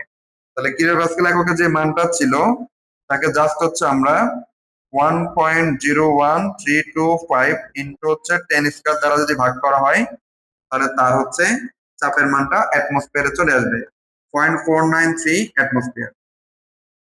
এখান থেকে আমরা মূলত তার কি বের করব? আণবিক ভরটা বের করব। তা হচ্ছে মানগুলো আমরা বসাই। শুরুতে ডব্লিউ এর মান 8.8, আর এর মান হচ্ছে 0.0821, টি এর মান হচ্ছে 300 কেলভিন, চাপের মান যেটা পাইলাম 0.493, ডি এর মান হচ্ছে আমাদের 10। তাহলে এখান থেকে আণবিক ভরটা আমরা পাবো 44 গ্রাম। এটা হচ্ছে আমাদের, তো আমরা একটু ক্যালকুলেশন করি দেখি 44 গ্রাম আসলে হয় কিনা। 8.8 ইন্টু হচ্ছে 0.0821 ইন্টু হচ্ছে 300 ভাগ হচ্ছে 0.493 ইন্টু হচ্ছে 10। আচ্ছা, এই যে দেখো 43.96 আসে, যাই আসে সেটা আমরা লিখব। এটা হচ্ছে এক্স গ্যাসের আণবিক ভর। সেকেন্ড হচ্ছে ওয়াই গ্যাসের ক্ষেত্রে চলে আসবো। ওয়াই গ্যাসের ক্ষেত্রে হচ্ছে কি, একই সূত্র আমাদের, পি ইকুয়াল টু হচ্ছে এনআরটি। তাহলে আমরা এখান থেকে লিখতে পারবো পিভি সমান ডব্লিউ বাই, এখন লিখবো এম টু আর টি। তাহলে দাঁড়াবে হচ্ছে এম টু সমান ডব্লিউ আর টি বাই হচ্ছে আমাদের পিভি। এখানেও আমাদের আগের মতো মানগুলো লাগবে। প্রথম হচ্ছে আর এর মান 0.0821 litre atmosphere kelvin inverse mole inverse. তারপর এটা তাপমাত্রা লাগবে, ডব্লিউ এর মান লাগবে, ভি এর মান লাগবে, চাপের মান লাগবে। তারপর গিয়ে হচ্ছে আমরা আণবিক ভরটা পাবো। তাহলে মানগুলো একটু দেখি। তার মান হচ্ছে প্রথমে তাপমাত্রা হচ্ছে 27 ডিগ্রি সেলসিয়াস, তার মানে 300 কেলভিন। আয়তন হচ্ছে 1 ডেসিমিটার কিউব, তার মানে লিখতে পারবো হচ্ছে 1 লিটার। এরপর লাগবে হচ্ছে চাপের মান এবং হচ্ছে ভরের মান। চাপ হচ্ছে, ভর হচ্ছে 2.4 গ্রাম এবং চাপ হচ্ছে আমাদের সম্ভবত 200 কিলো প্যাসকেল। তো এই কিলো প্যাসকেলকে আমরা আমাদের কি করতে হবে, অ্যাটমসফিয়ার নিয়ে আসতে হবে। সেক্ষেত্রে হচ্ছে 1.01325 ইন্টু হচ্ছে 10 স্কয়ার দ্বারা কি করতে হবে, ভাগ করতে হবে। ভাগ করলে তার মানটা কিলো প্যাসকেল থেকে চলে আসবে হচ্ছে অ্যাটমসফিয়ারে 1.01325 ইন্টু হচ্ছে 10 স্কয়ার। তাহলে মানটা পাবো 1.97 অ্যাটমসফিয়ার। তাহলে কিলো প্যাসকেল থেকে আমরা চলে আসলাম কোথায়, অ্যাটমসফিয়ারে। এবার আমরা মানগুলো জাস্ট বসাবো। ডব্লিউ এর মানটা হচ্ছে আমাদের কত, 2.4, আর এর মান হচ্ছে 0.0821, টি এর মান হচ্ছে আমাদের 300 এবং পি এর মান হচ্ছে 1.97 আর ভি এর মান হচ্ছে 1। দেখবো তার আণবিক ভরের মানটা কত আসছে আমাদের, 2.4 ইন্টু 0.0821 ইন্টু হচ্ছে 300 ভাগ হচ্ছে 1.97 ইন্টু হচ্ছে 1। তো দেখো তার মানটা বের হচ্ছে 30.00 গ্রাম। তো তোমরা অবশ্যই লক্ষ্য করছো যে সিলিন্ডার এক্স নামক যে গ্যাসটা ছিল তার তুলনায় এক্স গ্যাসের যে আণবিক ভরটা ছিল তার তুলনায় কিন্তু ওয়াই গ্যাসের আণবিক ভরের মানটা কম। আমরা বলছিলাম যে কোন গ্যাসটাকে সহজে তরলীকরণ করা যাবে, যে গ্যাসের আণবিক ভরের মানটা বেশি। তাহলে এক্স গ্যাসের আমাদের কিন্তু আণবিক ভরের মানটা বেশি আসছে। তো আমরা বলতে পারি যে যেহেতু এক্স গ্যাসের আণবিক ভর, এক্স গ্যাসের আণবিক ভর বা যেটাকে বলা যেতে পারে মোলার ভর। মোলার ভর কি বলতো, ওয়াই গ্যাস অপেক্ষা, ওয়াই গ্যাস অপেক্ষা বেশি। তাই হচ্ছে এক্স গ্যাসকে সহজে, এক্স গ্যাসকে সহজে তরলীকরণ তরলীকরণ করা যাবে। শেষ। যে গ্যাসের আণবিক ভরটা, আণবিক ভরটা হচ্ছে আমাদের বেশি হবে, অর্থাৎ যে গ্যাসের মোলার ভরটা বেশি তাকে হচ্ছে তরলীকরণটা সহজে করা যাবে।